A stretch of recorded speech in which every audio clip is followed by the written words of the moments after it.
Pernahkah kita menyadari bahwa ternyata kisah Musa dan Yosua, kemudian Daud dan Salomo, juga Yohanes Pembaptis dan Yesus Kristus itu memiliki sebuah benang merah yang sama? Berikut saya akan menjelaskan secara singkat tentang masing-masing hubungan kisah mereka dan juga aplikasi yang dapat kita ambil untuk kehidupan kita sehari-hari. Yang pertama, Musa dan Yosua. Musa adalah pemimpin yang membawa bangsa Israel keluar dari Mesir dan memimpin mereka hingga di ambang tanah perjanjian. Namun, Musa tidak diizinkan masuk ke dalam tanah perjanjian. Yosua yang melanjutkan tugas Musa dan membawa bangsa Israel memasuki tanah perjanjian. Jadi, Musa meletakkan dasar melalui pengajaran dan hukum Tuhan, sedangkan Yosua mengeksekusi rencana Tuhan untuk Israel. Nah, yang kedua, Daud dan Salomo. Daud adalah raja yang membangun fondasi kerajaan Israel, memperluas wilayah, dan membawa stabilitas untuk Israel. Namun, Daud tidak diizinkan Tuhan untuk membangun bait suci. Salomo yang dalam masa pemerintahannya nyaris tidak beriak, yang akhirnya membangun bait suci.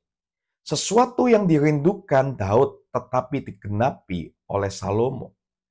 Nah, yang ketiga, Yohanes Pembaptis dan Yesus. Yohanes Pembaptis adalah perintis yang mempersiapkan jalan bagi Yesus Sang Mesias. Yohanes berperan sebagai pengkhotbah yang menyerukan pertobatan dan mengumumkan kedatangan kerajaan Tuhan. Yohanes juga membaptis Yesus. Yesus kemudian melanjutkan misi ini dengan pengajaran, mujizat, kematian, dan kebangkitannya yang membawa keselamatan bagi umat manusia. Nah, dari ketiga kisah yang kita dengar ini, dapat kita tarik benang merah bahwa baik Musa, Daud, maupun Yohanes Pembaptis memiliki peran sebagai perintis dan mempersiapkan sebuah misi yang besar dan kemudian diselesaikan oleh Yosua, Salomo, dan juga Yesus. Lebih dari itu, ada beberapa pelajaran penting yang bisa kita pelajari bersama-sama, yaitu satu, kolaborasi antar generasi.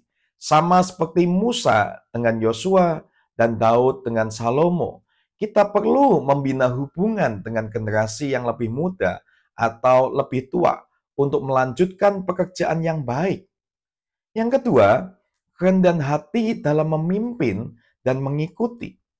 Seperti Yohanes Pembaptis yang dengan rendah hati mempersiapkan jalan bagi Yesus, kita juga harus bersedia mengakui peran orang lain dalam misi yang lebih besar. Yang ketiga, visi jangka panjang. Seperti yang dialami oleh Daud dan Musa, tidak semua hal dapat diselesaikan oleh satu generasi. Penting untuk memiliki pandangan jangka panjang dan menginspirasi orang lain, dan untuk melanjutkan apa yang telah kita mulai.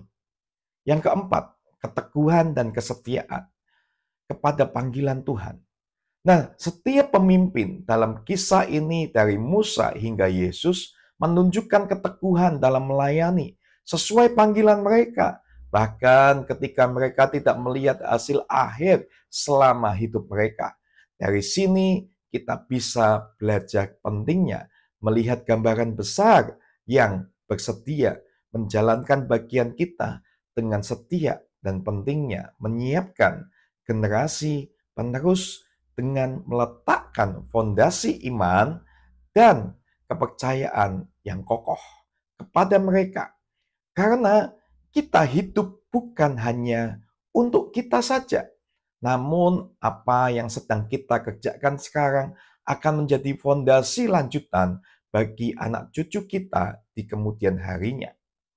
Terima kasih, Tuhan Yesus memberkati.